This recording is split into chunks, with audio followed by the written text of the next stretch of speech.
varios años y la idea es compartir con ustedes esa experiencia que tenemos. Hoy vamos a hablar de NIF 16, la parte de arrendamientos.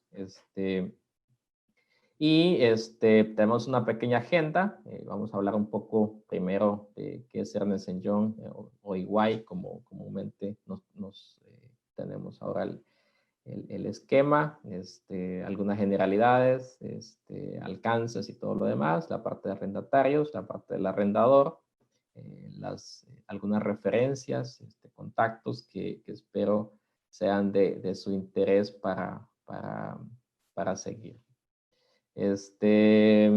Algún punto clave que les quería dejar. NIF 16, como ustedes saben, trajo consigo una serie de cambios, principalmente en la parte del arrendatario, con ciertas complejidades en su aplicación inicial y posterior. A muchas compañías se vieron obligadas a invertir en un sistema, en otro equipo, ver toda la parte legal, la parte fiscal, la integridad de contratos, etcétera. Un poco lo que se vio el año pasado. Este año, en principio, ya es darle seguimiento a lo que se hizo el año anterior, junto con los nuevos contratos que surjan a partir de este año, digamos, si la compañía tiene un nuevo contrato o si modifica los contratos que traía del año anterior, eso trae algunas implicaciones que finalmente trae cambios en la parte contable.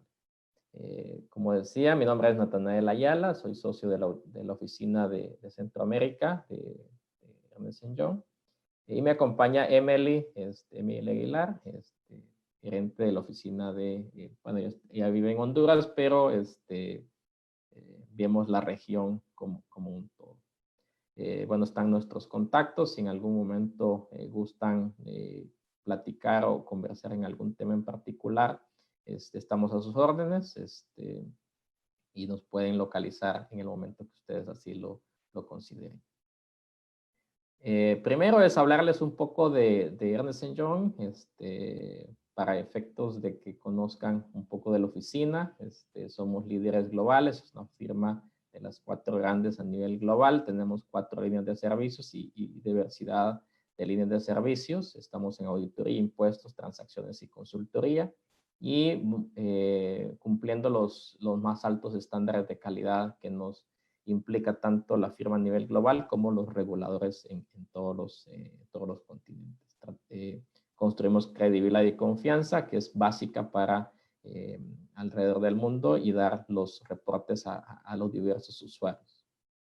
Y desarrollamos líderes que trabajan comprometidos con la calidad. Un poco lo que es la oficina, somos aproximadamente 280,000 personas a nivel global, distribuidos a lo largo del mundo, aproximadamente 700 localizaciones en 150 países a nivel global. En Centroamérica somos una sola oficina, organizativamente es una sola oficina, es decir, no es la oficina de El Salvador y Honduras, etcétera, sino más bien existen por temas regulatorios, pero al final del día somos una sola oficina a nivel de Centroamérica, que tenemos las 5 líneas de servicios, auditoría, consultoría, transacciones, impuestos y legal, que estamos clasificados por diversas líneas de diversos sectores. Como escucharon, Emily ha trabajado principalmente en la parte derecha, en la parte de telecomunicaciones. Buscamos que la gente trabaje por sectores para efectos de potencializar la experiencia en cada uno de los equipos. Y eso dar el mejor servicio al cliente y la calidad que nos requieren tanto interno como externo en los diversos usuarios. Sin más preámbulo, hablamos de IFRS 16. Como verán o como ustedes conocen, IFRS 16 trajo consigo algunos cambios importantes, principalmente el registro de activos, que antes solo los teníamos en la parte de arrendamientos financieros. Ahora sí prácticamente casi que todos los contratos, en el caso del arrendatario, se registran como activos, es decir, se incrementaron el número de activos, se incrementó el número de pasivos, porque inicialmente se registra activo contra pasivo, y eso trae consigo una reducción en patrimonio con el registro de depreciaciones e intereses. Y se dejó por fuera, antes habían una serie de activos, principalmente los que se clasificaban como arrendamientos operativos, que no se registraban en los estados financieros. O sea, se colocaba una nota al final del estado financiero donde se indicaba los compromisos futuros que tenía la entidad con arrendamientos. Sin embargo, esos contratos o esas obligaciones que tenían las diferentes entidades no se formaban parte del estado de situación financiera, sino que se presentaban solo en una nota explicativa. Es decir, que el usuario tendría que ir a esa nota para darse cuenta de cuánto era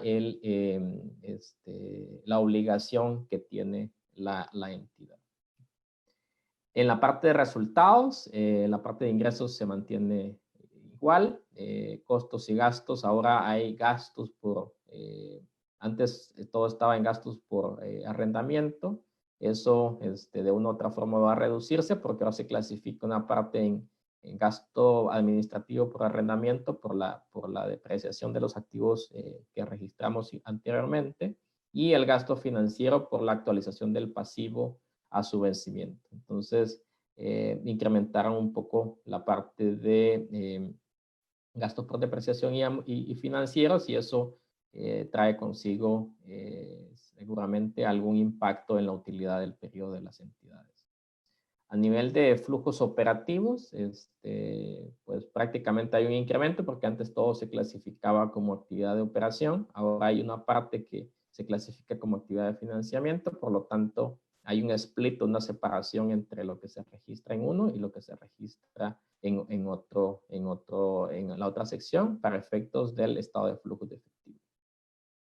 En la parte de los arrendadores, como decía al inicio, no hay cambios sustanciales de lo que se venía haciendo anteriormente.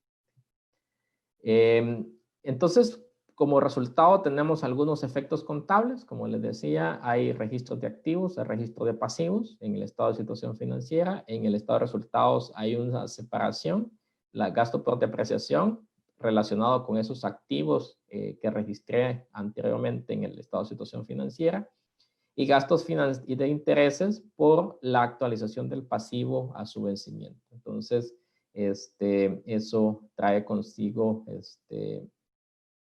una separación. En el estado de flujo de efectivo hay una separación, hay una parte que la coloco como actividad de operación y otra parte como actividad de financiamiento por los intereses. Como resultado, en el estado de situación financiera, tengo más endeudamiento, reduce la rentabilidad de los activos, es decir, cuando saco la utilidad sobre los activos totales, pues al tener más activos ahora registrados, la rentabilidad por activo se ve reducida. En el estado de resultados, al tener gastos por depreciación y gastos por intereses, el EBITDA o la utilidad antes de depreciación y amortización se incrementa porque al tener una parte como gastos por depreciación, el EBITDA se ve incrementado porque ya no lo tengo como un gasto, sino que lo tengo por fuera. Sin embargo, los gastos por intereses se incrementan y por lo tanto tengo un efecto en la utilidad del periodo. Incrementan los flujos de operación porque antes todo lo tenía ahí, entonces ahora hago una separación, entonces eso se veía incrementado que finalmente se hace una separación al estado de situación financiera. En la parte de arrendamientos, algunas generalidades, como verán, el concepto ahora habla de contratos, un contrato que se transfiere el derecho de utilizar un activo durante un periodo a cambio de una contraprestación. En otras palabras, en léxico latino, podríamos decir, yo tengo una obligación o un contrato que me da derecho a usar un bien o un activo identificado por el cual tengo que pagar algo. Entonces, para que tenga un arrendamiento, yo tengo que tener principalmente dos consideraciones. Uno es que tenga un activo identificado y otro que pueda justificar el control sobre el uso de ese activo identificado. ¿A qué me refiero? O sea, tengo un activo identificado, qué sé yo, un vehículo, un contrato, un edificio, etcétera. Ese es el activo identificado. Y a cambio de eso, yo tengo el control de usar ese activo. Entonces, si yo tengo el control de usar ese activo, probablemente yo estoy bajo un contrato de arrendamiento y está dentro del alcance de IFRS 16. Ahora, una vez identifiqué que tengo un activo identificado, tengo que validar dos cosas principalmente. No hay derecho sustantivo para sustituir el activo y no se genera ningún beneficio económico de la sustitución. Esto es medio complejo, no sé si es la traducción o qué sé yo, pero finalmente es el léxico que se ocupa en IFRS 16 para identificar el activo. Entonces, ¿a qué nos referimos con esto? El tema es, si yo tengo un activo identificado, llámese edificio, llámese vehículo, lo que se llame, y yo estoy como arrendatario, el tema es si finalmente el arrendador tiene la posibilidad de decirme, ok, te doy el vehículo, placas XX y te lo cambio por el vehículo placas XYZ. Entonces, si tiene la posibilidad de cambiarme el activo, pero eso no le representa ningún beneficio de sustitución, es decir, me cambio un vehículo por otro, seguramente, probablemente, sí tengo un activo identificado. Ahora, si yo tengo un activo, por ejemplo, y se da en común, por ejemplo, si yo tengo un servidor o yo tengo otro tipo de activos, pero el arrendador no puede cambiarme ese activo. O sea, dice, ok, yo te arrendo el servidor con características establecidas y está en uso exclusivo para mí. Si me lo cambias, yo como arrendatario tengo que generar algún pago o tengo algún descuento. Entonces, probablemente ya no es un activo identificado y estás fuera del alcance de IFRS 16. Lo otro que tengo que ver es el control para usar ese activo, es decir, quién dirige el uso de activo y quién genera los beneficios por utilizar ese activo.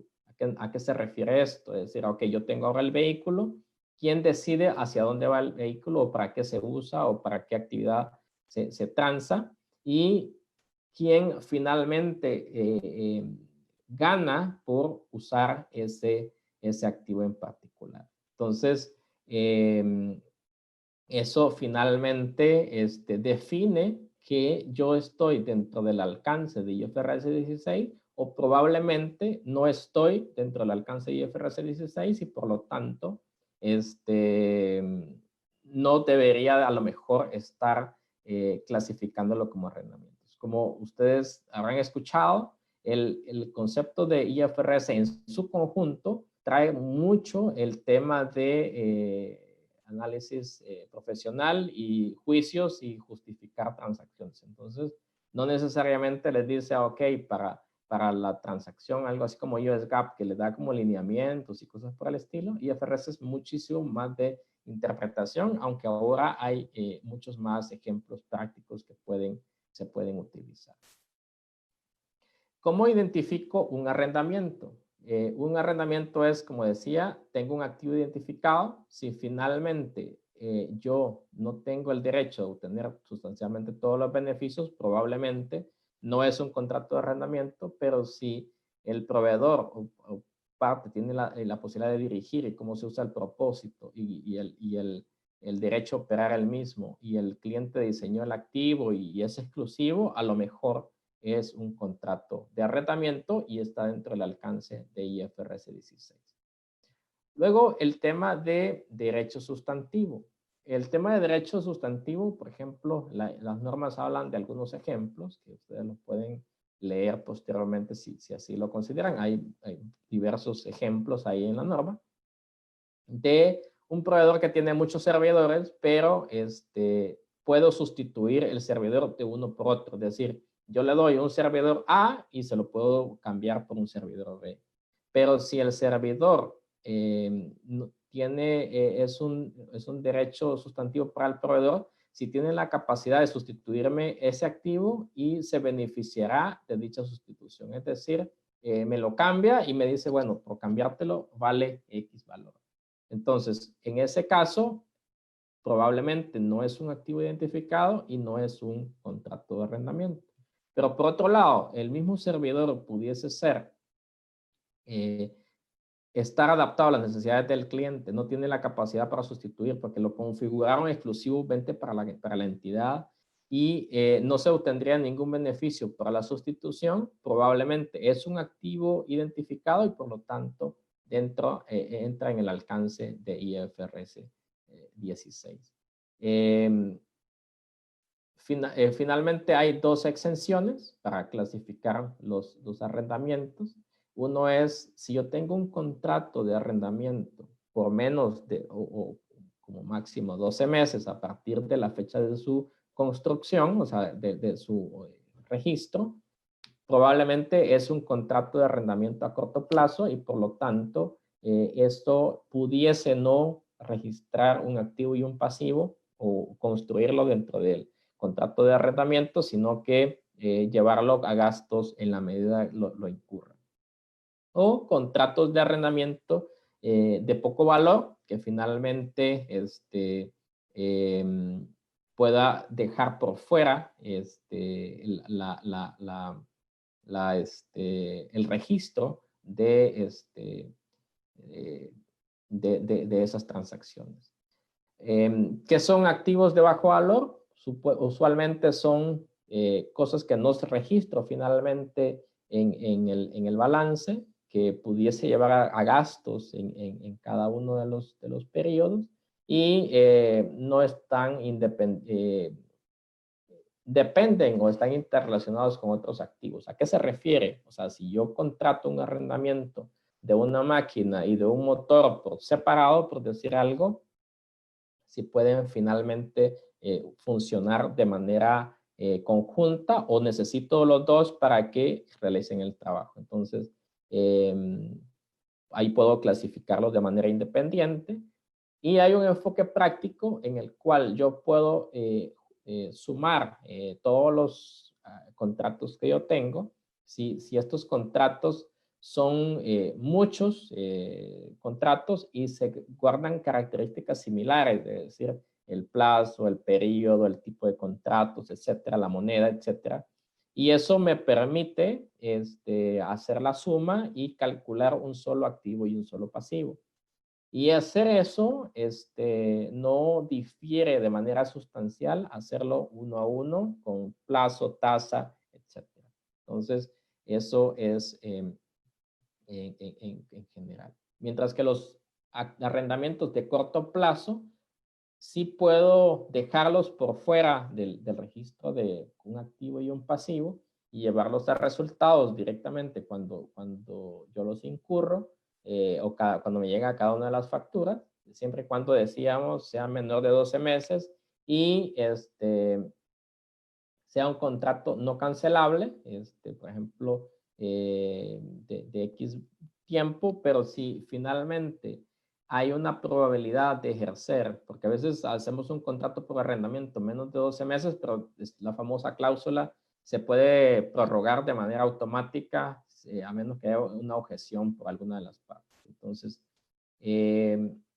si eso es así, el tema es que probablemente no es un contrato de arrendamiento de corto plazo, es decir, que si yo puedo prorrogarlo y hay una expectativa y probabilidad de que se va a prorrogar, a lo mejor no es un contrato de corto plazo y yo debería de registrarlo todo como arrendamiento financiero y estimar el periodo y tomar otro supuesto.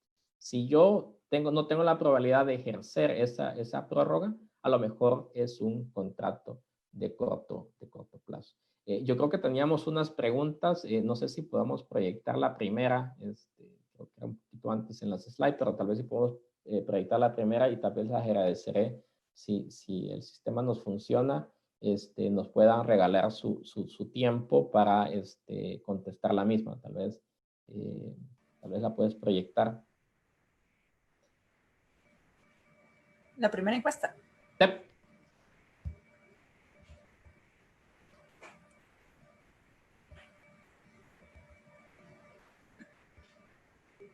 Bueno, se van a ver todas al mismo tiempo. Okay. Listo. No sé. Pueden contestar las dos de una vez sin problema. Son 5. Ah, ok. Bueno. O se proyecta una a una. No, se ven todas al mismo tiempo. De una vez, ¿verdad? Sí.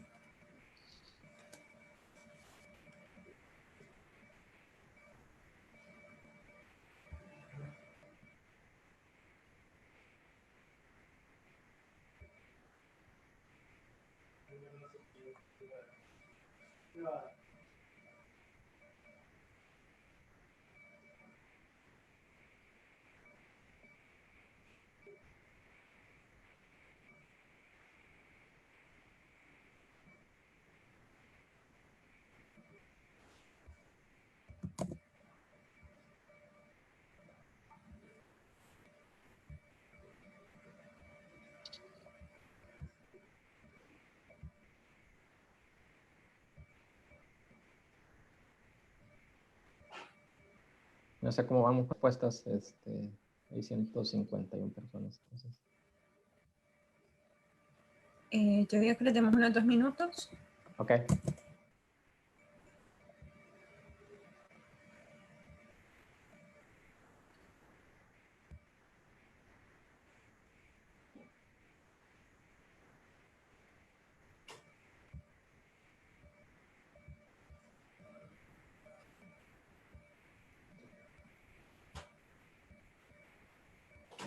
Bueno, quiero aclarar que en la pregunta 2 son de una cantidad de caracteres, entonces no se pudo incluir la pregunta, pero para que quede claro, la pregunta en el inciso 2 es: ¿el contrato contiene un componente de arrendamiento separado? Esa es la pregunta en la que deberán contestar sí o no.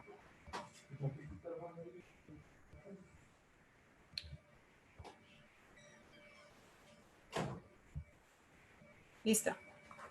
Ok.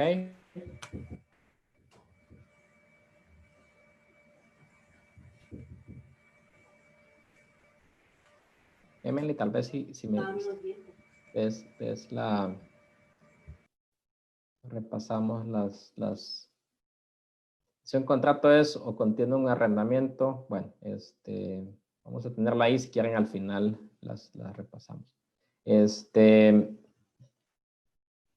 Ok, luego la separación de componentes. Yo pudiese tener un componente de arrendamiento o un componente de no arrendamiento. Entonces, pudiese ser de que yo pueda contratar dos tipos de activos y hay una parte de arrendamiento y no arrendamiento. Entonces, en algún momento la norma me permite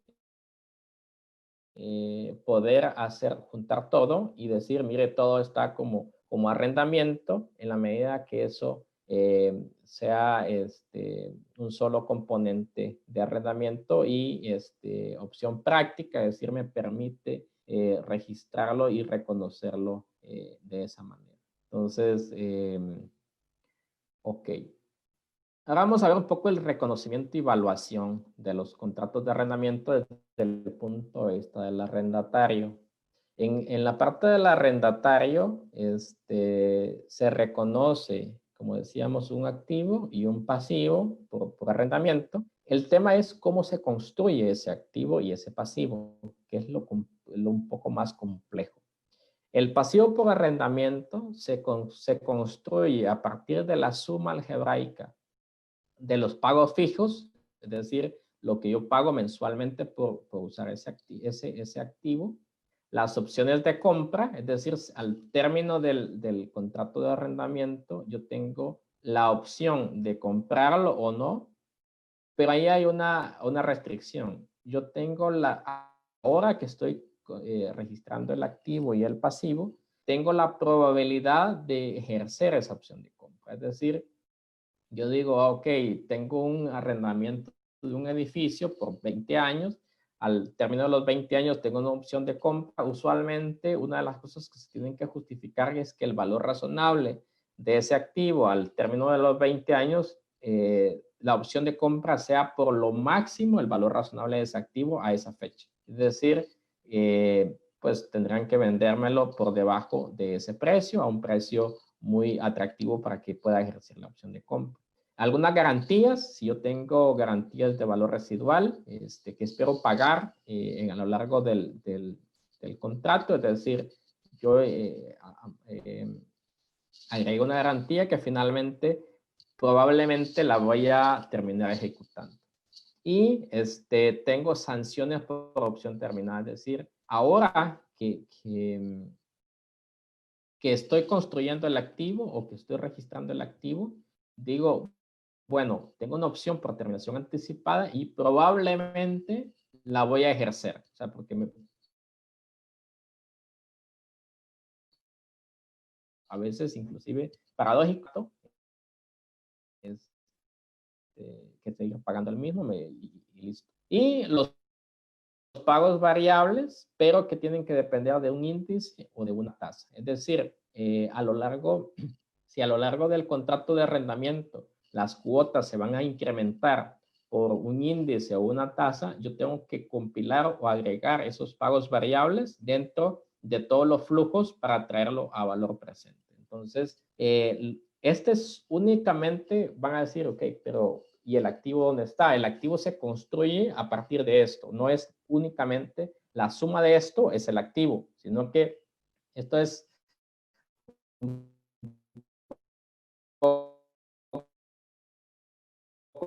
lo que decía, esta es solo la parte del abono. Es decir, la suma del abono es la suma de estas 5 cosas en la medida sea aplicable. O sea, tampoco es que obligatoriamente tienen que estar todas. Dependerá de cada uno de los contratos y los acuerdos que yo tenga de ese contrato. Así voy a ir agregando. Entonces, ahí comienza ya un poco lo complejo, es decir, dónde tengo una opción por terminación anticipada, dónde tengo una opción de compra por precio de ejercerlo, donde tengo un pago variable, donde tengo una sanción por terminación, que finalmente tendría que capturarla dentro de mi obligación.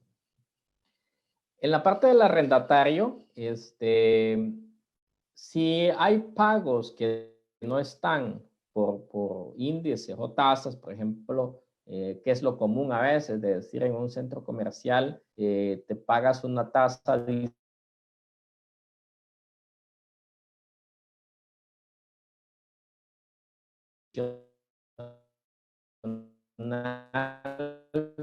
por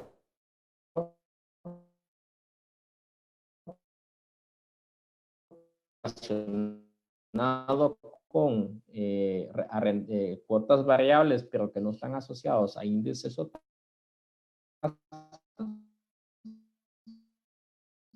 eso los llevo a resultados en el momento, pues la tasa implícita, que poco lo vamos a ver más adelante. ¿Qué es la tasa implícita? Es uno de los temas quizás también bastante complejos en la determinación de los contratos de arrendamiento bajo IFRS 16. ¿Por qué? Porque incluye mucha tema de juicio, muchas variables que finalmente hay que soportarlas. Y la norma inicialmente me pide que lo saque en función la tasa implícita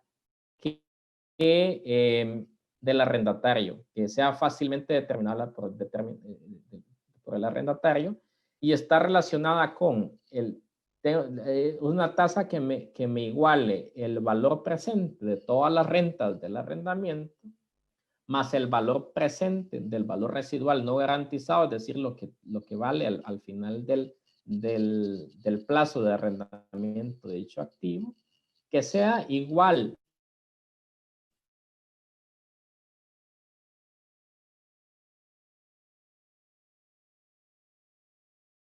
al valor razonable del activo subyacente, es decir, el valor razonable del activo que estoy adquiriendo. Hacer esto en la realidad es demasiado complejo. O sea, demasiado complejo. Para comenzar tengo que determinar el valor del activo que estoy arrendando y documentar toda esta ecuación. Como resultado de eso, la norma da una opción alternativa, que es la tasa implícita del arrendamiento. Es probable que sea similar a la tasa del endeudamiento incremental del arrendatario en muchos de los casos. El tema es que también es un poco complejo porque finalmente no es la tasa ok, saqué un crédito en la compañía, me dieron una tasa del 10% y esa le voy a colocar a mis contratos de arrendamiento. No necesariamente. Los contratos de arrendamiento incluyen muchos temas: la solvencia crediticia, la duración del contrato de arrendamiento, la naturaleza y calidad de la garantía, el entorno económico de la transacción. No es lo mismo sacar un crédito para capital de trabajo que un crédito para inmuebles. No es lo mismo sacar un crédito para inmuebles que un crédito para vehículos, etcétera. Entonces, es importantísimo estructurar una tasa que sea aplicable al activo subyacente que estoy arrendando. Entonces,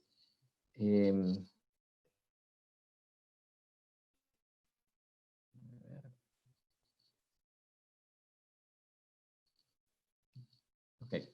Entonces, ¿cómo determino la tasa de descuento? Necesito determinar en función de muchas variables que son casi que no están del todo el control mío.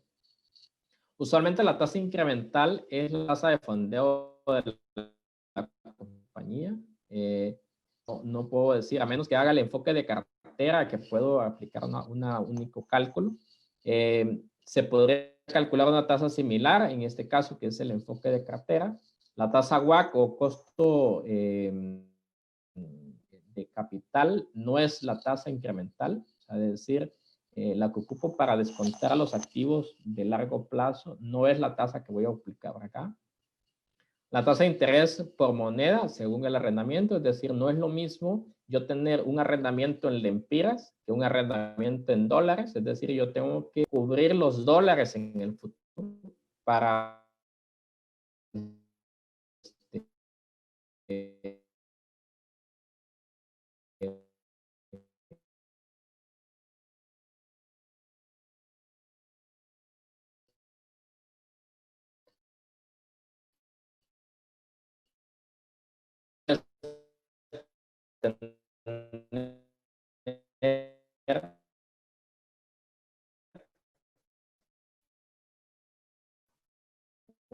un split, una separación. Como subsidiaria, yo tengo una compañía matriz y esa es la que finalmente contrata todos los créditos y es la que endeuda a todo el grupo. A lo mejor pudiese considerarse. Es decir, la tasa de interés tiene que ocupar el entorno económico, la calidad colateral del activo, el plazo, porque no es lo mismo sacar un crédito a 10 años que a 5, etcétera. Los pagos, la moneda de transacción y todos esos temas. ¿Qué otras cosas tengo que considerar? Como decía, la calificación crediticia pública de la entidad, los rendimientos de la deuda observable del arrendatario, los ajustes por garantía, los ajustes por plazos que coincidan con los plazos del arrendamiento, los ajustes por inflación y moneda extranjera. Para esto tengo que determinar pasos claves. Uno es determinar todo lo que hablamos, la calificación crediticia,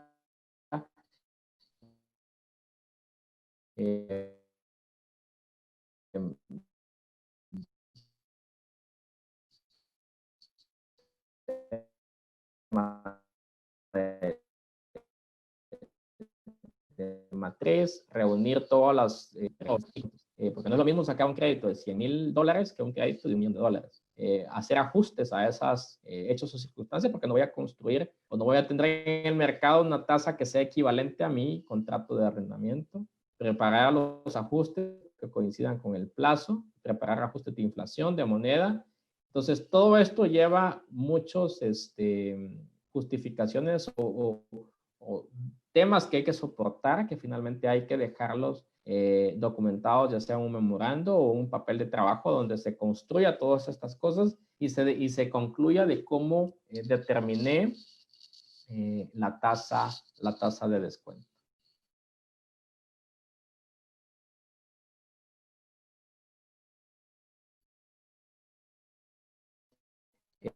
Algunas mejoras de las deudas observables, la garantía, qué tipo de garantía estoy calculando, otorgando más bien, la tasa de transacción de la deuda observable, la tasa de la transacción de tarifas, las tasas incrementales que estoy haciendo, la denominación de la moneda, son preguntas que me podría estar. Y como les decía, tengo enfoques de portfolio que me podrían ayudar a este caso. Eso es para el pasivo.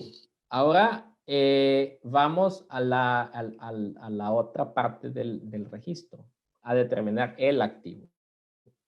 El activo se construye a partir de la suma de cómo determinar el pasivo. Es decir, si el pasivo lo determiné en $100,000, bueno, ese es el salto inicial para determinar el activo, pero no necesariamente va a ser activo 100,000 y pasivo 100,000 porque ese fue el pasivo, no necesariamente.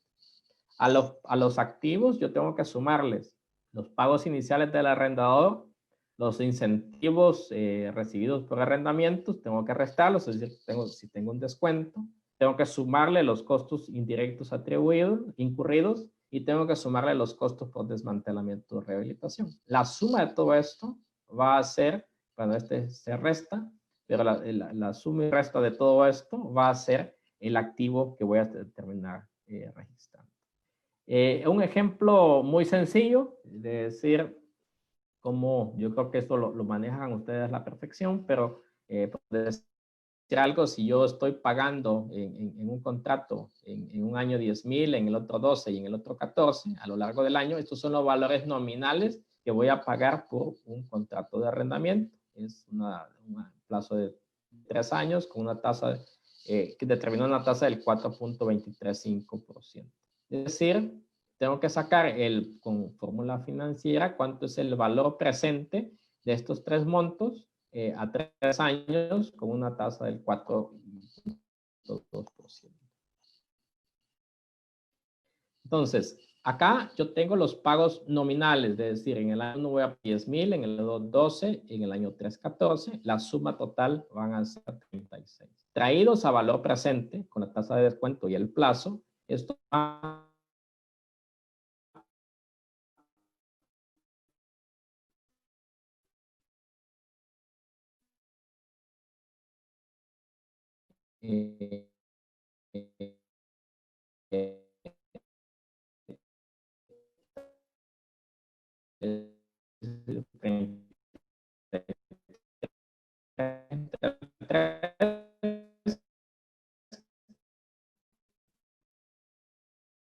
son 11,000 cada año. Yo tengo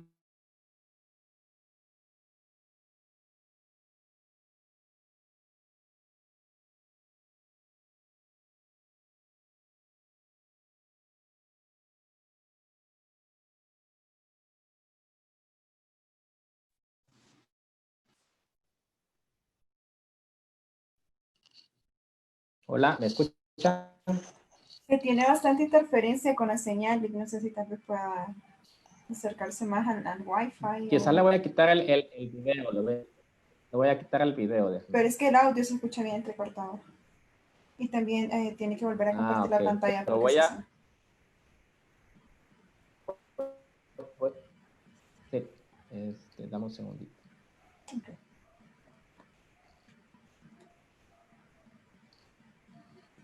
Voy a quitarle el video para tal vez ahí ¿Me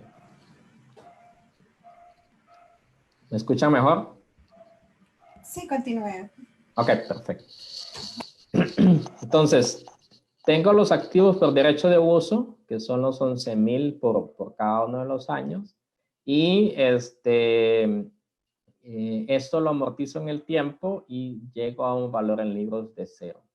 En la parte del pasivo, como decía, acá no no hay otras consideraciones que me indiquen que el activo y el pasivo son diferentes y por lo tanto los 33,000 es el pasivo inicial que finalmente llevados al futuro, porque al final del día yo voy a pagar los 36,000 dólares, entonces eso me permite a mí reconocer una obligación al final de 3,000 dólares aproximadamente, que son los gastos financieros que voy a reconocer en cada uno de los años y que voy a llevarlos a su vencimiento. ¿Okay?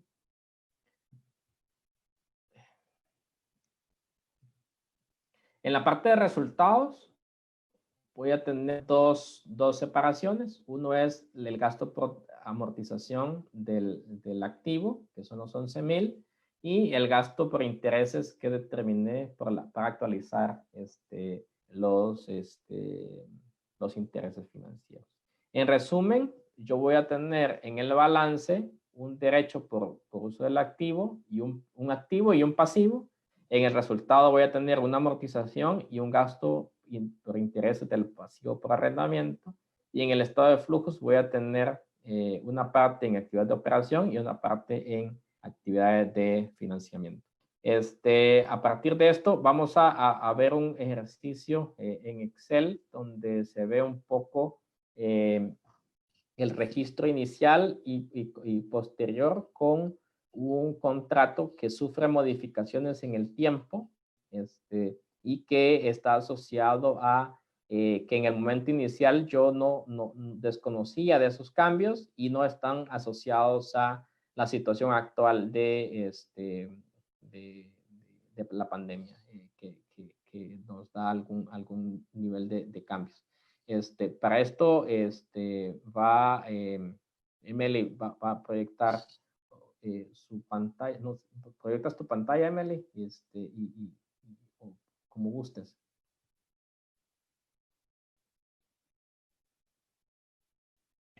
Hola, sí, Nat, ahorita estamos proyectando. Un Okay. segundo. Gracias.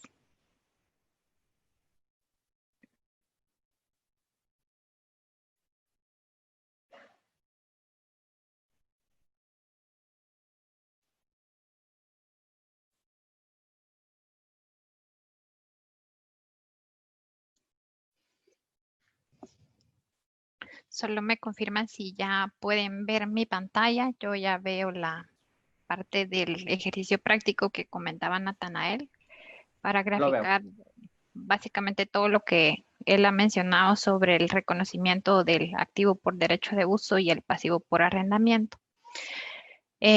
Para graficar todo lo que Natanael ya les ha explicado de lo que NIF 16 enmarca, vamos a ver este caso práctico de NIF 16 siempre, ¿verdad? Solo si quisiéramos hacer una aclaración, digamos, en la parte 2 del ejercicio vamos a poder ver una modificación en el contrato. Esta modificación es con las consideraciones iniciales que tenía NIF 16, no tiene ningún tema relacionado con la enmienda que recién acaba de ser publicada por el YASB, ¿verdad? Entonces es únicamente para efectos de que ustedes puedan verificar cuál es el tratamiento cuando existe una modificación en un contrato y no tiene ninguna relación con la situación actual del COVID-19, que es lo que enmarca la nueva enmienda. Vamos a iniciar con la parte 1 del ejercicio. Vamos a leer el escenario 1. Tenemos que el arrendatario arrienda por 10 años una planta de un edificio con una opción de ampliación por 5 años. Los pagos por arrendamiento son de 50,000 unidades monetarias por año durante el plazo inicial y de 55,000 unidades monetarias por año durante el periodo opcional. Todos pagaderos al comienzo del año, es decir, los pagos son anticipados.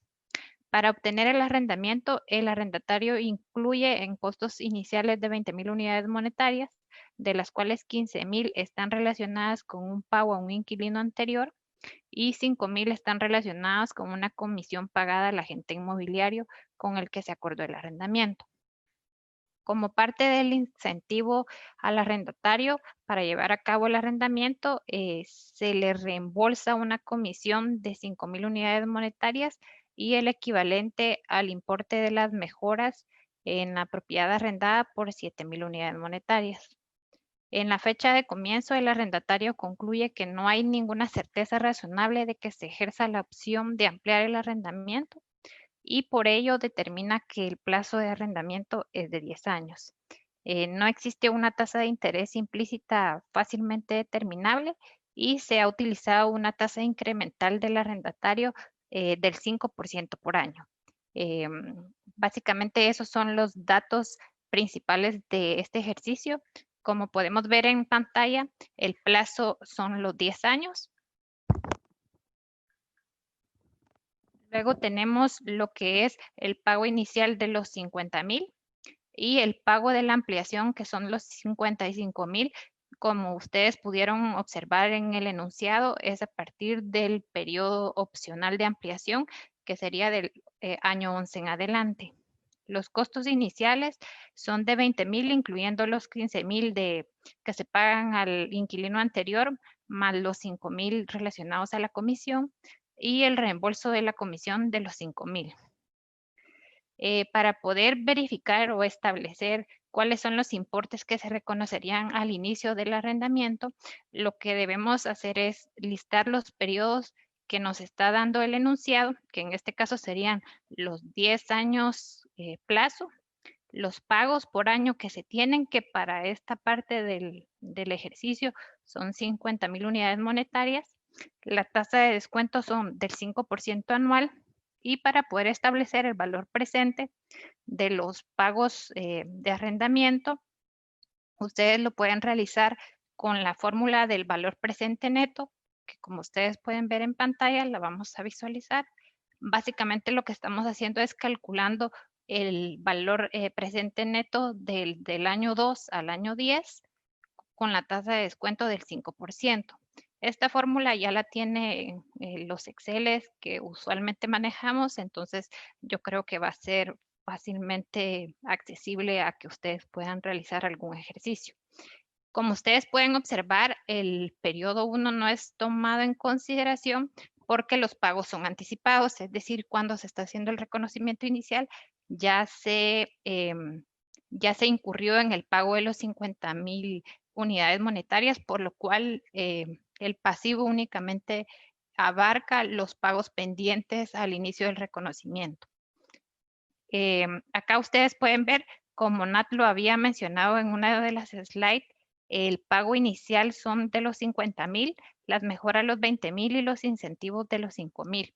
Para poder establecer el activo por derecho de uso, básicamente tenemos lo que es los 355,000 unidades monetarias, que sería el valor presente. A eso le vamos a restar el pago inicial de los 50,000, las mejoras de los 20,000 y los incentivos de 5,000. Considerando estas variables, llegamos al activo por derecho de uso de 420,000, que es lo que se reconocería en el año 1. Los registros contables que se pueden observar básicamente son: reconocemos un activo por derecho de uso por los 405,000, que es lo que establecimos del valor presente más el pago inicial, que serían los 50,000 y los 305,000. Reconocemos el pasivo por arrendamiento de los 355,000 y contabilizamos el efectivo del pago del primer año. Simultáneamente reconocemos la partida del activo por derecho de uso de 20,000, considerando los costos adicionales del contrato y la salida del efectivo por este mismo concepto. Tenemos la última contabilización, que sería el efectivo que nosotros recibimos por el incentivo del arrendamiento, que serían los 5,000 de la comisión, y damos de baja el activo por derecho de uso. El efecto de las tres partidas que estamos contabilizando nos da un activo por derecho de uso de 420,000 unidades monetarias. Básicamente que esta sería la contabilidad que se realizaría en el momento del año 1 para la contabilidad del arrendatario, considerando los datos que tenemos acá. Vamos a pasar al ejercicio 2. Si ninguno de ustedes tiene ninguna duda, Nicole, si existe alguna duda del enunciado, nos lo puedes ir comentando. Si no, vamos a pasar a lo que es la parte 2. En la parte 2 tenemos el mismo escenario del caso 1, con la diferencia que a partir del 6º año del arrendamiento, el arrendatario adquirió la entidad A. Esta ha estado arrendada una planta en otro edificio. El arrendamiento realizado por la entidad A contiene una opción de terminación que es ejercitable por la entidad A. Después de la adquisición de la entidad A, el arrendatario necesita 2 plantas en un edificio adecuado para el incremento de la plantilla de la fuerza laboral. Para minimizar los costos, el arrendatario realiza un arrendamiento por 8 años de otra planta en el edificio arrendado que estará disponible para su uso al final del año 7. Termina anticipadamente el arrendamiento realizado por la entidad A con efecto al comienzo del año 8. Para este escenario, como ustedes pueden ver en pantalla, en la parte 1, los datos que nos daba el enunciado era que no existía una certeza de que la opción de ampliación de los 5 años fuera a ser altamente probable, por lo cual se consideró que el plazo del arrendamiento era de únicamente 10 años. Licenciada, Sí, Nicole. tenemos unas consultas, si nos podemos detener un momento en el ejercicio número 1, porque hay unas consultas por acá. Dice, en el caso del ejemplo del arrendamiento que se presentó, ¿dónde hay que reconocer gastos por intereses? Es un gasto generado por la norma. ¿Cuál es el tratamiento fiscal que se deberá realizar? ¿Deducible o no? Bueno, son varias preguntas. ¿La entidad tributaria nos podría cuestionar ese gasto por intereses? Ok, digamos que acá lo que estamos ejemplificando en la parte 1, digamos que es la parte del activo por derecho de uso y la parte del pasivo por arrendamiento. Es decir, estamos visualizando en pantalla únicamente el reconocimiento del arrendamiento en el momento inicial. Lo que el chico o chica consulta, eso ya es la medición posterior de lo que es el activo por derecho de uso y el pasivo por arrendamiento. Después de que nosotros hacemos la partida inicial, que es lo que vimos en la parte 1, que nos decía el enunciado, nosotros tenemos que realizar una tabla de amortización de los pagos por arrendamiento y del activo por derecho de uso. Esto forma parte de la parte 2, pero lo vamos a ver de una vez. Entonces, ¿qué es lo que nosotros vamos a hacer? El reconocimiento inicial, que serían los 355.391 que pudimos ver del valor presente en el momento inicial, descontados al 5%, que sería el gasto por intereses, nos va a dar lo que son las 17,000 unidades monetarias y el nuevo saldo del pasivo serían los 373,000. Para responder a la pregunta puntual, el gasto de arrendamiento de año con año lo vamos a ir contabilizando conforme a esta tabla de amortización, tanto del pasivo como del activo por derecho de uso. El activo por derecho de uso, a diferencia de calcular intereses, es que vamos a dividir el total del activo por derecho de uso dentro del plazo del arrendamiento, que serían los 10 años, y de forma lineal vamos a depreciar lo que es el activo. Por ello, para el año 1 vamos a tener un saldo del activo por derecho de uso de 378,000, de 336,000 y 294,000. Esto que estamos viendo acá en pantalla forma parte del reconocimiento posterior del pasivo y del activo por derecho de uso, y de cara a lo fiscal, pues es dependiendo la regulación, ¿verdad? En este caso, los gastos por arrendamiento no están enmarcados, hasta lo que hemos podido observar en Honduras, como un gasto deducible. Entonces, sería un gasto no deducible para efectos fiscales. Tal vez ahí, para efectos fiscales, casi que la mayor cantidad de regulaciones o legislaciones de los países, usualmente la figura de arrendamiento financiero no es considerada dentro de la legislación fiscal y consideran únicamente el arrendamiento operativo. La diferencia entre los pagos y la amortización, que es lo que tenemos acá, sí constituye una determinación de impuestos diferidos, que eso es una otra figura financiera. Eso sí seguramente va a causar un impuesto diferido, pero es una figura igual financiera.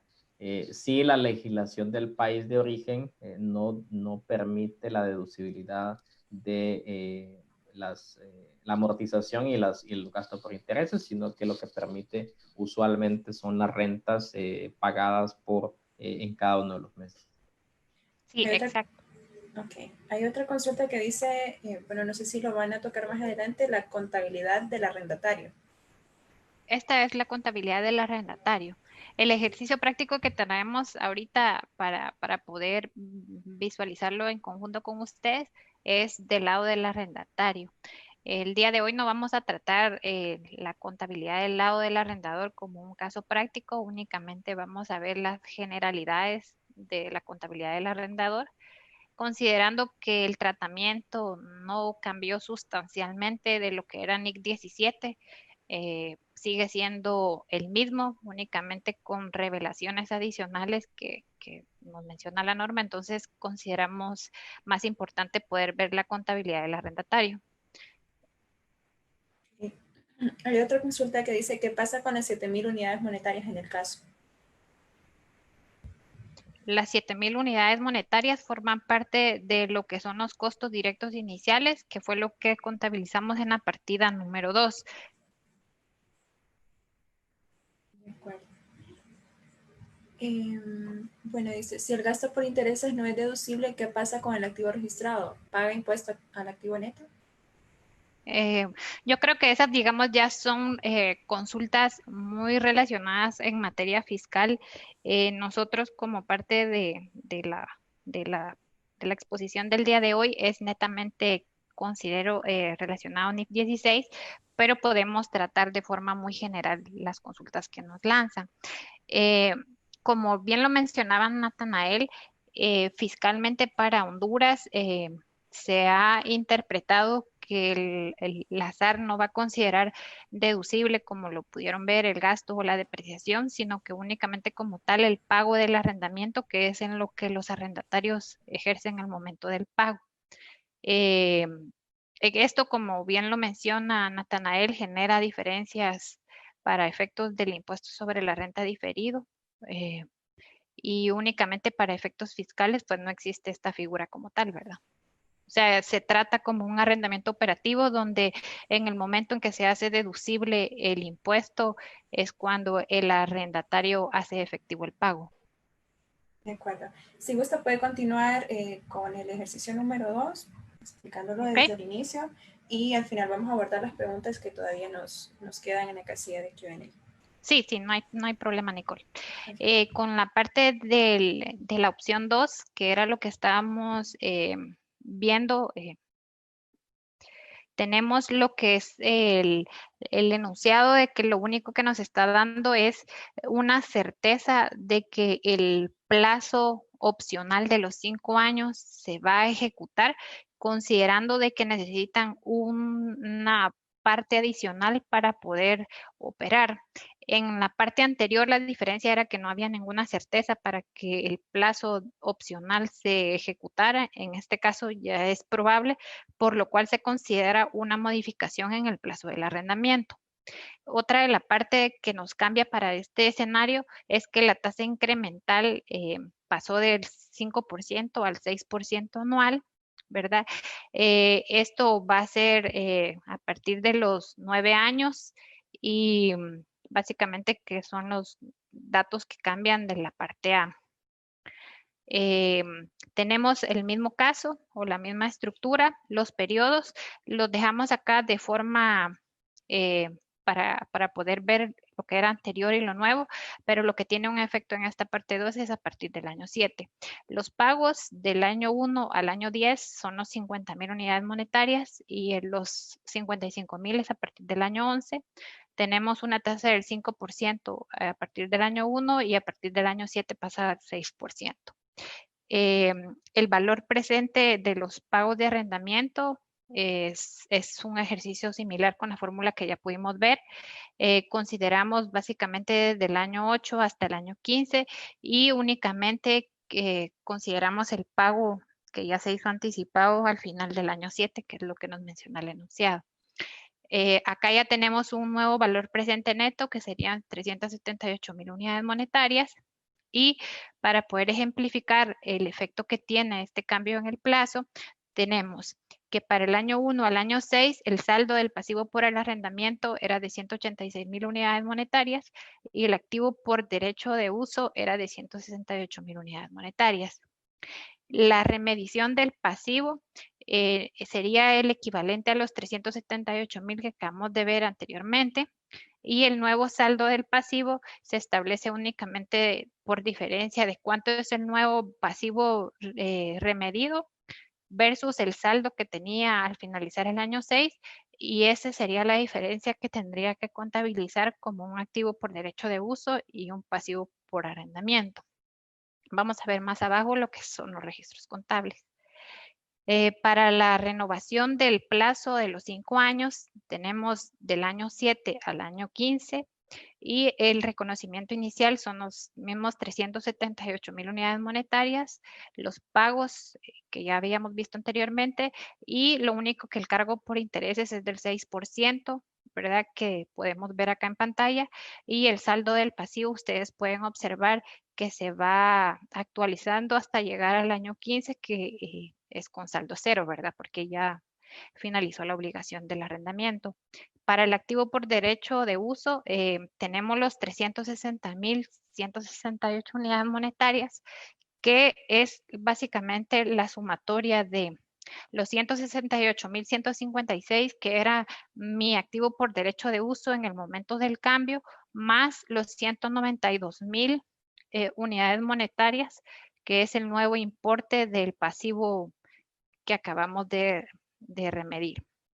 Eso nos da un importe de 360,000 unidades monetarias y lo vamos a depreciar de forma lineal por el plazo de arrendamiento que nos resta. Es decir, del año 7 al año 15 tenemos 9 años. Entonces, los 360,168 unidades monetarias dividido entre 9 nos va a ir dando cuál va a ser el saldo al final del periodo, llegando hasta el año 15, que es cuando finaliza el arrendamiento, con un valor cero. Para ejemplificar el registro contable, en este caso, lo único que va a cambiar es que vamos a registrar un activo por derecho de uso y un importe del mismo, igual por el pasivo por arrendamiento de 192,000 unidades monetarias, y el gasto por intereses y de depreciación se actualiza para el año 7 al 15 con los importes de estas nuevas tablas de amortización. Esto sería la parte 2 del ejercicio.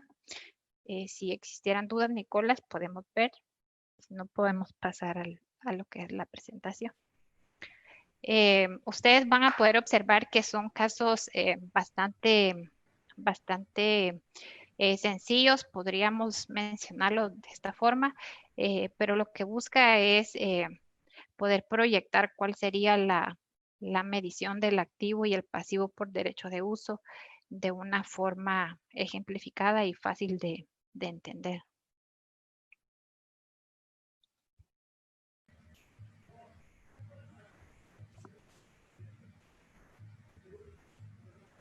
Bueno, hay preguntas referentes a la exposición, Nick. No sé si ya podemos pasar a esa sección o si todavía... No, de la parte del ejercicio práctico, esto era lo que queríamos mostrar al foro, haciendo la salvedad, como lo decíamos al inicio, ¿verdad? Que no considera las enmiendas por lo del tema del COVID-19, que tienen un tratamiento distinto. Okay. Pasamos a la presentación. Vamos a dejar voy a dejar de proyectar mi pantalla para que podamos ver la presentación.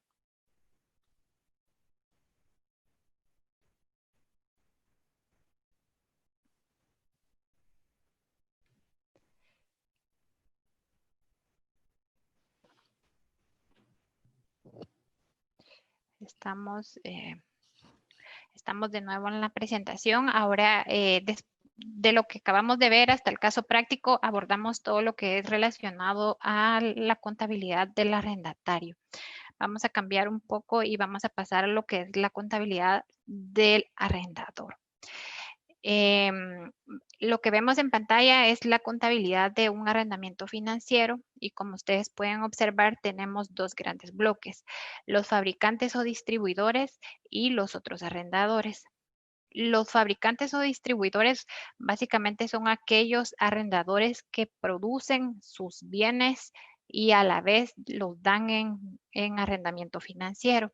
La diferencia del otro bloque, que son los otros arrendadores, es que ellos únicamente se dedican al financiamiento como tal de los activos, sin embargo, ellos no son quienes los producen. La norma sí divide cuál va a ser la contabilización para cada uno en estos dos grandes bloques y como podemos ver, ambos reconocen una inversión neta en el arrendamiento. Para el lado de los otros arrendadores, que sería una contabilidad un poco más sencilla, ellos reconocen la utilidad o pérdida en venta como la diferencia entre el valor razonable del activo subyacente o el arrendamiento por cobrar el que sea menor. También reconocen el importe en libros del activo neto de cualquier valor residual no garantizado, es decir, lo que el arrendador no va a recuperar al final del arrendamiento. Y los costos directos iniciales para la parte de los otros arrendadores sí se consideran dentro de la medición inicial de la inversión neta. Para los fabricantes tienen otro tipo de contabilización adicional y que es que necesitan contabilizar los ingresos que se los van a registrar al que sea menor entre el valor razonable del activo subyacente o el valor presente de los pagos de arrendamiento descontados a una tasa de interés de mercado. Registran un costo de venta, que el costo es el importe en libros, únicamente si difiere del activo subyacente menos el valor presente del valor residual no garantizado. Registran una utilidad o pérdida por venta de acuerdo a NIF 15 y algo importante de destacar acá es que los fabricantes o distribuidores van a reconocer la utilidad o pérdida independientemente si al finalizar el plazo del arrendamiento transfieren el activo subyacente que están dando en arrendamiento. Es decir, no es una condición para la parte del fabricante o distribuidor si al final del plazo del arrendamiento no se transfiere el activo subyacente. Deben de reconocer la utilidad o pérdida por la venta. Otra variable que cambia acá es que los costos incurridos por la negociación del contrato no forman parte de la inversión neta y se reconocen como un gasto en el momento del reconocimiento inicial. Para la siguiente slide.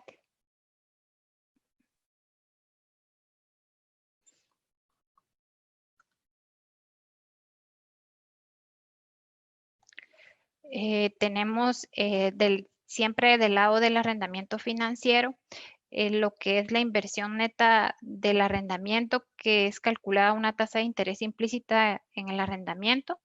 ¿Qué conceptos puede incluir el arrendador al contabilizarlo? Los pagos fijos, que están parte del contrato, los pagos por arrendamiento variables, las garantías que estén relacionadas al contrato de arrendamiento, el importe de la opción de compra únicamente si es altamente probable de ejercerse y los pagos por penalización si es altamente probable de que ocurran.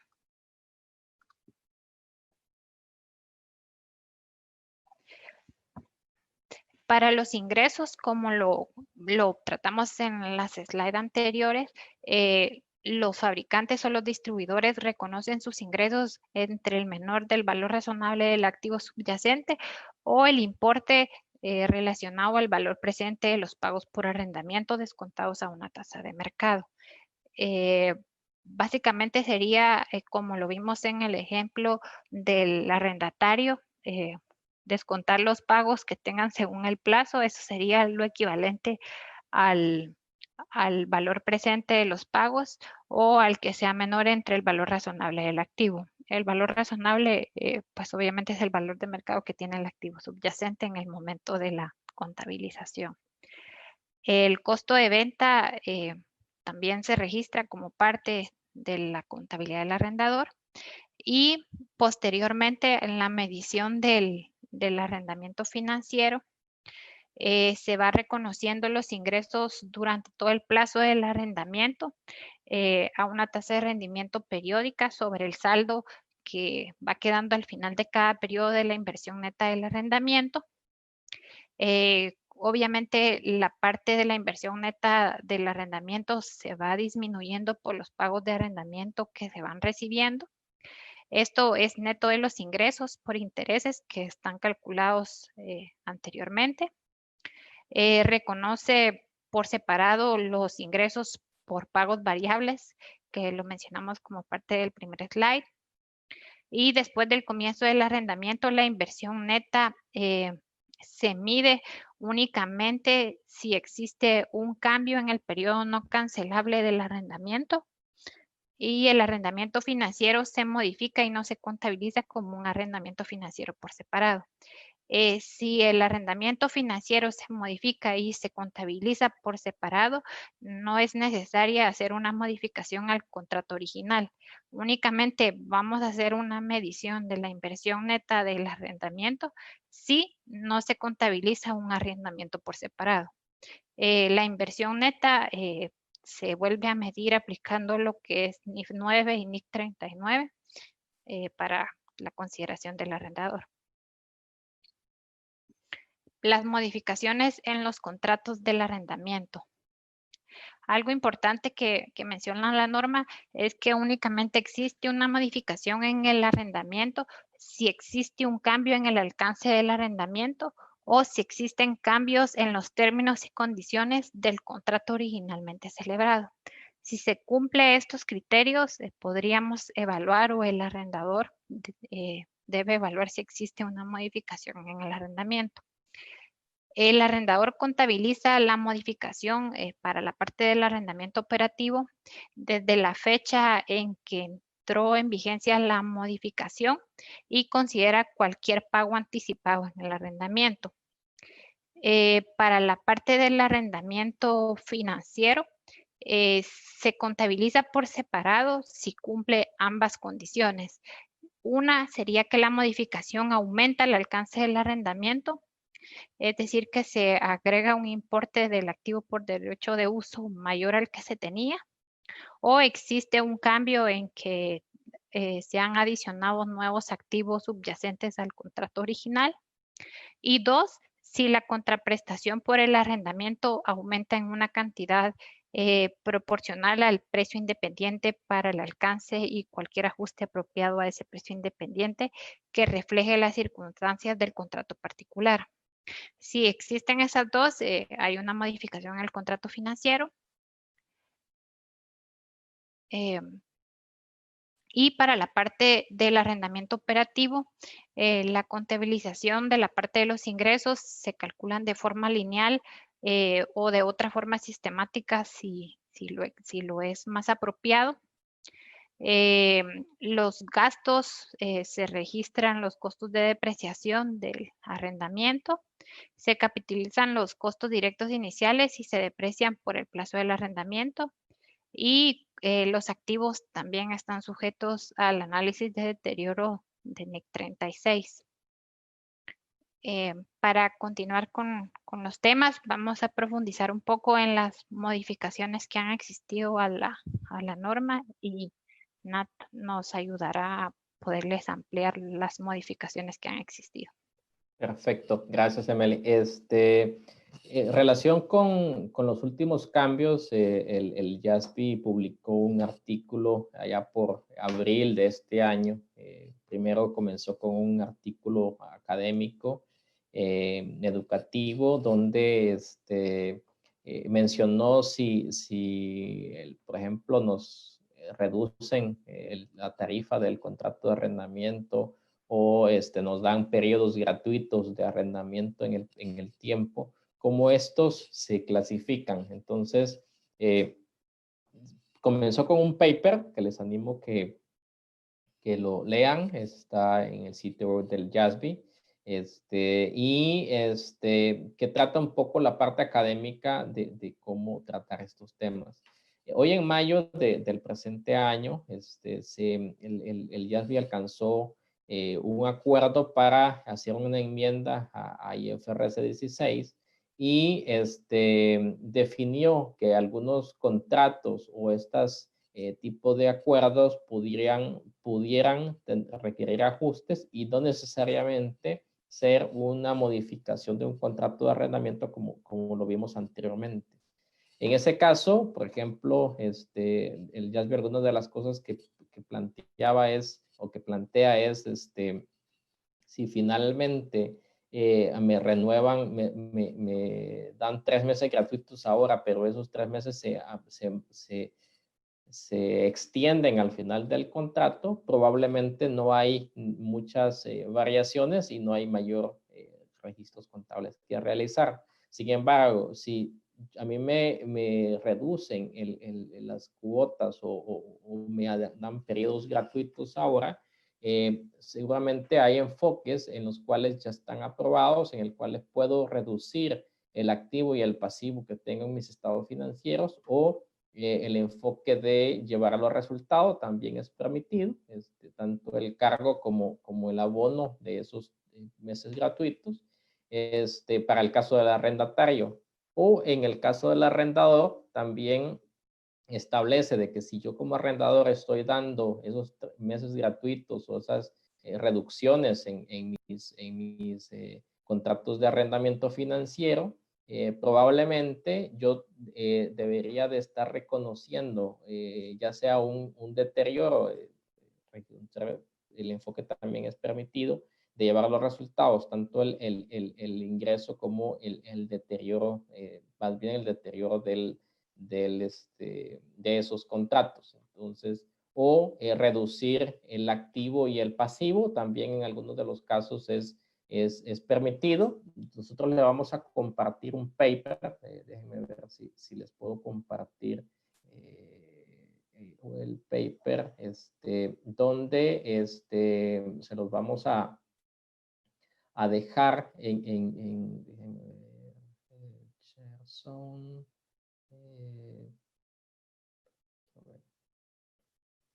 Creo que si le doy acá, déjenme ver si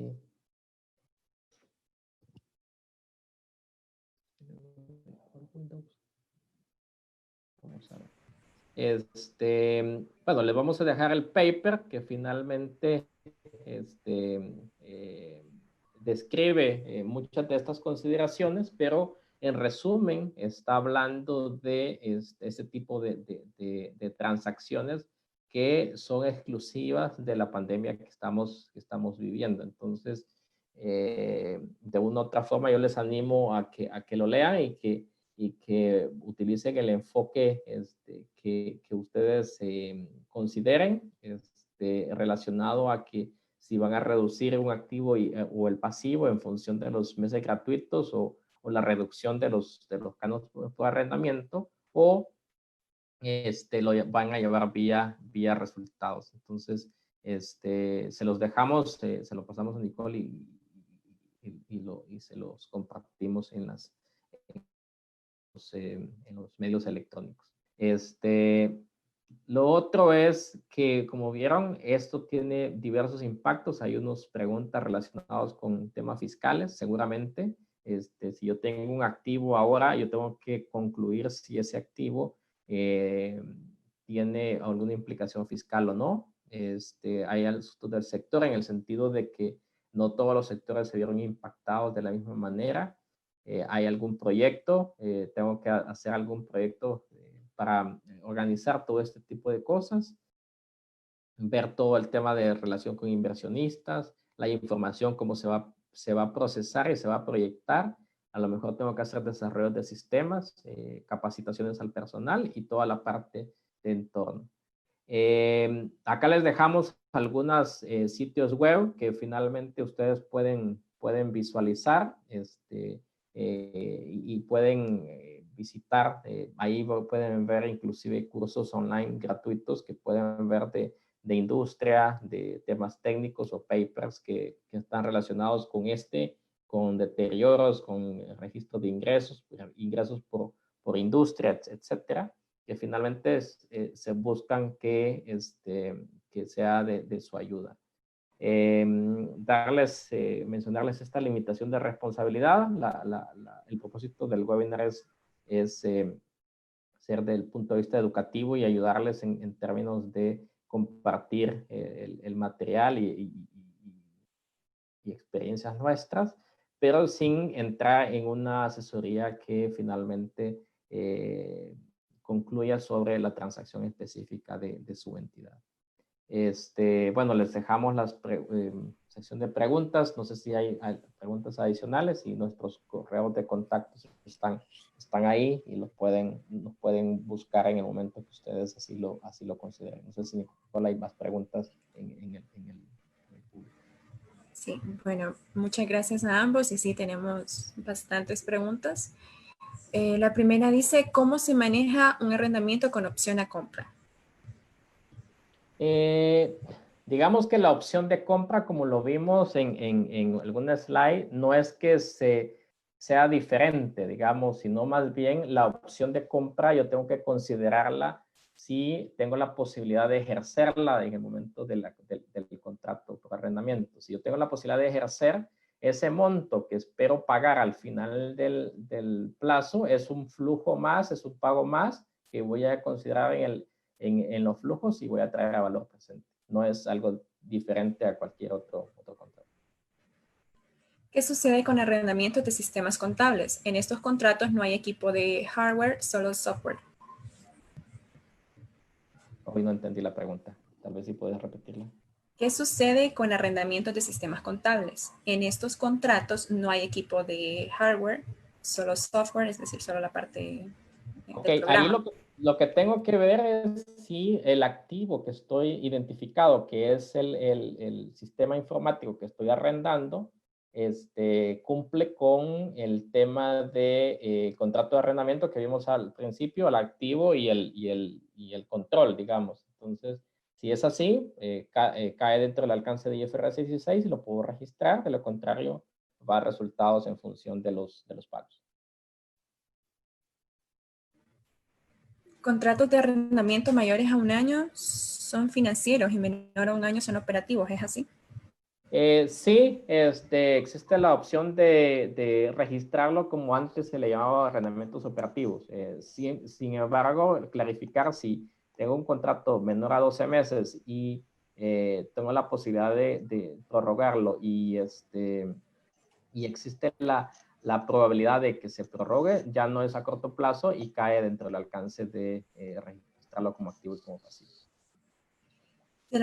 El arrendamiento es de corto plazo. ¿Es necesario que el arrendatario reconozca el activo por derecho de uso? No, porque si finalmente se concluye que es a corto plazo, todo va a resultados. ¿Cuál es el tratamiento contable que se debe realizar, por ejemplo, entre el saldo final del pasivo del primer año por valor de 373,000 y fracción y activo por valor de 378,000 y fracción?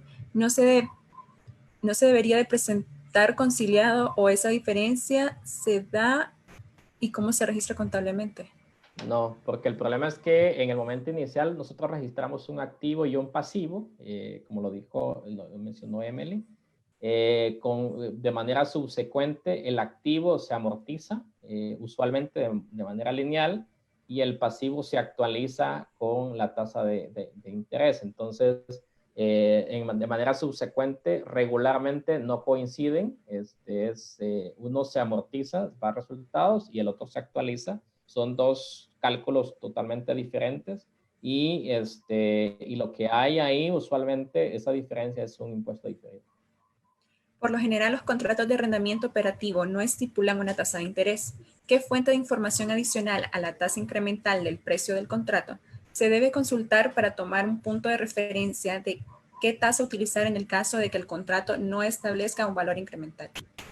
El tema es que finalmente yo entro en un contrato de arrendamiento, aunque no tenga una tasa implícita, tengo un fondo y tengo una deuda. Entonces, al final del día, tengo dos opciones: o presto dinero para comprar un activo, o arrendo el activo vía arrendamiento financiero. Entonces, pues es lo difícil de construirla a partir de información del sector y como decía, es específica de la entidad. O sea, digamos, es cuánto es la tasa incremental de deuda de la entidad.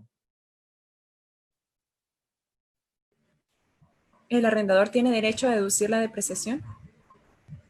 El tema es que ahí tendríamos que ver la legislación de cada país. Como decíamos, usualmente la depreciación del activo no es deducible para efectos fiscales. Lo que es deducible para efectos fiscales son los pagos que hago por ese contrato por arrendamiento. La diferencia entre los gastos por amortización más los gastos financieros versus las cuotas que pago, porque tampoco van a ser iguales.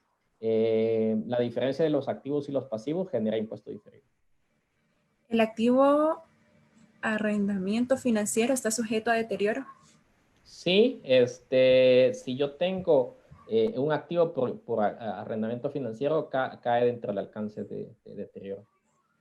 ¿El activo por derechos de uso se clasifica como propiedad, planta y equipo o no? Generalmente se puede, lo recomendable es presentarlo separado de la propiedad, planta y equipo como activo por derecho de uso. Un arrendamiento operativo. En el arrendatario, los pagos por arrendamiento se contabilizan como gastos. El activo entonces no se contabiliza en el estado de situación financiera. El activo sí, se contabiliza en el estado de situación financiera y se amortiza como un gasto de depreciación o como lo hacemos, gasto de depreciación de activos fijos o de intangibles y cosas. Es un activo más que hay que depreciar. Entonces, eso se lleva a resultados conforme a la amortización. ¿Qué pasaría si ese contrato no establece una cláusula de fuerza mayor? ¿El arrendatario estaría obligado a pagar esos meses de cuarentena? Pues ahí el tema es que me imagino que es sobre la pandemia que están preguntando. El tema es si finalmente ahí son temas legales, digamos, en función de lo que tenga en cada uno de los contratos y los acuerdos que logre. Si finalmente el arrendador me perdona algunas cuotas o me ajusta las cuotas, o sea, ahí dependerá del contrato y de cómo se negocie. ¿Podría mencionar qué casos podría generarse un deterioro económico del activo por derecho de uso? Por decir algo, si yo tengo un activo y entré en el contrato por arrendamiento y finalmente no estoy generando los flujos futuros que estimé sobre el activo y los flujos futuros descontados son menores a el valor presente de los activos. Entonces, eso es otro tema un poquito medio complejo que finalmente los animo a verlo, pero si eso es menor, que es uno de los modelos que más se utiliza, se registra el deterioro. Finalmente, licenciado, usted y la licenciada Emily mencionaban el tema de la enmienda realizada a la NIF 16. De forma general, ustedes podrían mencionar cuáles son los cambios principales que viene a generar esta enmienda y si también la vigencia de la misma es solo durante 2020-2021 o si la norma establece que va a quedar por tiempo indefinido. No, es algo exclusivo para esto. Se puede considerar en el futuro, ojalá no vuelva a suceder, estas cosas que nos está causando bastante problemas económicos y de salud a todos, pero por ahora está hecho para lo que estamos viendo ahora. Y los principales cambios es lo que mencioné, en algunos casos el documento habla de permitir rebajar el activo y el pasivo o llevar a resultados la reducción de esos pagos que ya no voy a hacer, porque antes había, por ejemplo, lo que mencionó Emily, que pagaba 50 en los primeros 10 años y 55 después, que me perdonen algo de eso y eso ya no va a ser pago, entonces en algún momento tengo que sacarlo del estado de situación financiera. Ok, si el contrato es en moneda extranjera, ¿el valor presente lo debo contabilizar en moneda extranjera o en la moneda local? El tema es que ahí vamos con IAS 21, es en función de qué moneda de presentación de los estados financieros. Si una cosa es los flujos, en qué moneda los voy a pagar, porque finalmente si yo tengo, por ejemplo, estados financieros, mi moneda de presentación es lempiras y los pagos son en dólares, pues tengo que descontar los flujos en dólares y después convertir esos activos y pasivos en dólares a lempiras. Pero ya sería la conversión de activos y pasivos bajo IAS 21. Okay. ¿El arrendamiento operativo menor a 12 meses se contabiliza como activo? No, eso es lo que dijimos que va a resultados. Si concluyo que tengo un arrendamiento menor a 12 meses. Bueno, para finalizar, hay una consulta que dice, ¿podría por favor, al finalizar, cuáles son las consideraciones que se deben tener en cuenta en este escenario del COVID? Pues primero es cuidado de salud, creo que es lo más importante, la parte económica. Hay un paper de la oficina, inclusive les animo, se los puedo compartir sin ningún problema. Habla de muchas cosas, por ejemplo, bueno, necesito otra hora ahí, Nicole, para explicarlo. Pero a grandes rasgos les puedo decir temas de, por ejemplo, concesiones gubernamentales, por ejemplo, en el sentido de que nos hacen rebajos de impuestos, ¿cómo se llama? Temas de negocio en marcha de las entidades, registro, evaluación de los activos y pasivos financieros, por el hecho de que yo tengo un activo y pasivo financiero clasificado a valor razonable y el valor razonable ahora fluctuó de manera importante. Y muchas otras cosas. Son muchos papers, valor neto realizable de inventarios, etcétera. Y de hecho la norma está aprobado un paper que se llama APM, que les animo también a leerlo, que está relacionado con nuevas revelaciones que podemos hacer como resultado de todo esto. Pero todo eso sí, muchos. Es otro webinar entonces. Cuando nos invites nuevamente, te los puedo.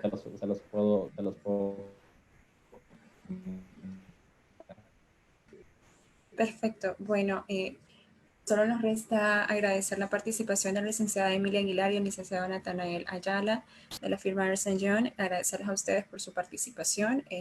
Todo el material que el licenciado me haga llegar se los estaremos compartiendo a través de correo electrónico y también se publican en Facebook. Muchas gracias. Recuerden que el lunes tendremos el tema del tratamiento del impuesto diferido y bueno, la siguiente semana igual capacitaciones lunes, miércoles y viernes. Muchas gracias. Buenas noches y agradecerle por el tiempo, la disposición que han tenido nuestros anfitriones el día de hoy.